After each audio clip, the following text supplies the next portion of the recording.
whenever you meet a pregnant woman, you might want to ask them when the baby's due, but it's more likely you're going to ask them if it's a boy or a girl. If they don't know yet, there's some foolproof ways to figure it out. You can tie your wedding ring to a string, hold it over your stomach. If it goes clockwise, it's the boy, counterclockwise, it's the girl. If you're craving cookies over chips, it might be a girl, or you can wait the 16 long weeks until an ultrasound can detect the gender.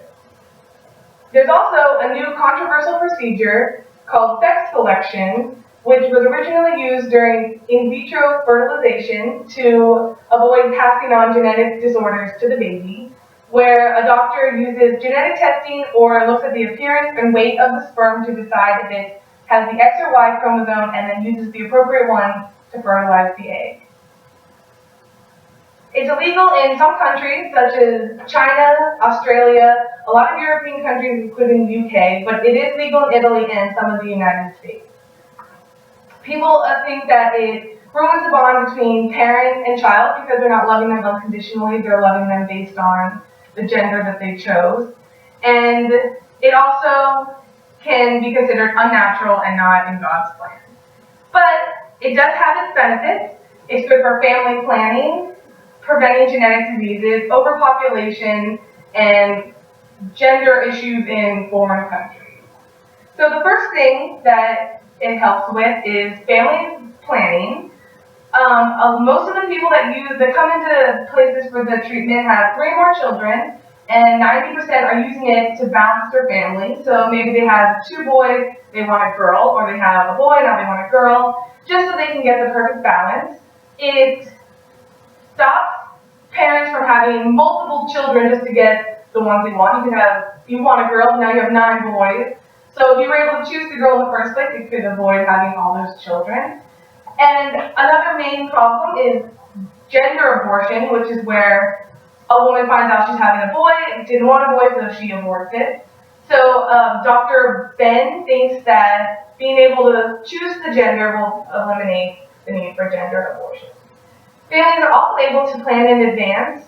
If you know you're having a girl, you can buy as much girl things as you want. And even in the unfortunate situation where you lose that child, if you are planning on having a girl, you still have all the things. You also can plan your future just as you would plan a career or a wedding by saving up. If you know you're having 2 girls, you're going to need to save up for a wedding.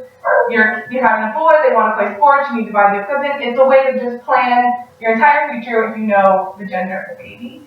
But most importantly, and what it was originally used for, is genetic testing. There are a lot of diseases that are X chromosome carried, like hemophilia, mental retardation, and certain forms of muscular dystrophy. And if you also come from a family where all the women have breast cancer, you might choose not to have a girl to pass on the illness to them.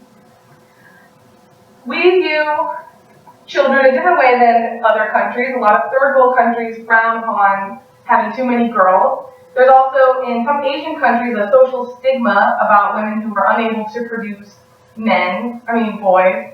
And an independent study in England found that there's a high rate among suicidal Asian women who never had sons. There's also a need to pass on the family name, so that's only useful with a son. And some families will abandon their girls in fields or just ignore them until they die. And it could lead future abuse problems for the girls that do survive. They might feel unwanted, depressed, and could eventually lead to suicide.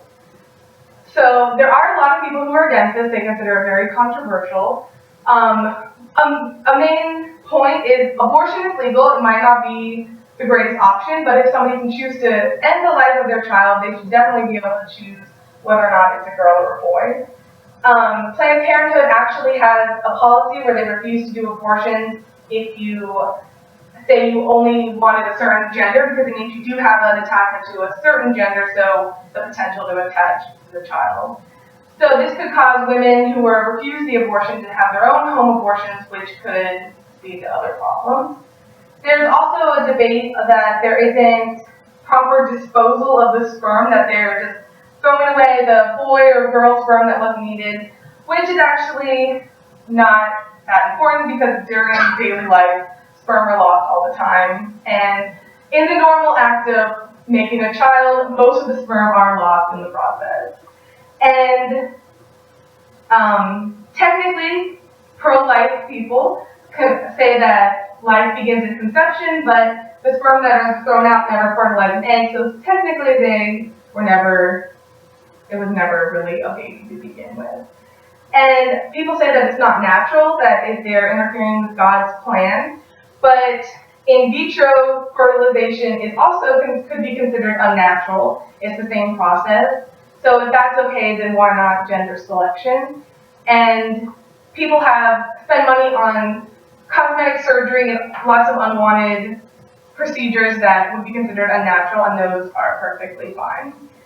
So, despite all the controversy and the fact that a lot of people think that gender selection could lead to designer babies, where we will eventually pick hair color, eye color, skin color, it's actually a very useful way to plan your family, prevent any diseases, and avoid unwanted babies in the future. So next time you run into a pregnant woman, you might not be asking, is it a boy or a girl? You might be asking, did you choose a boy or a girl? Thank you. Okay, wow, that was such a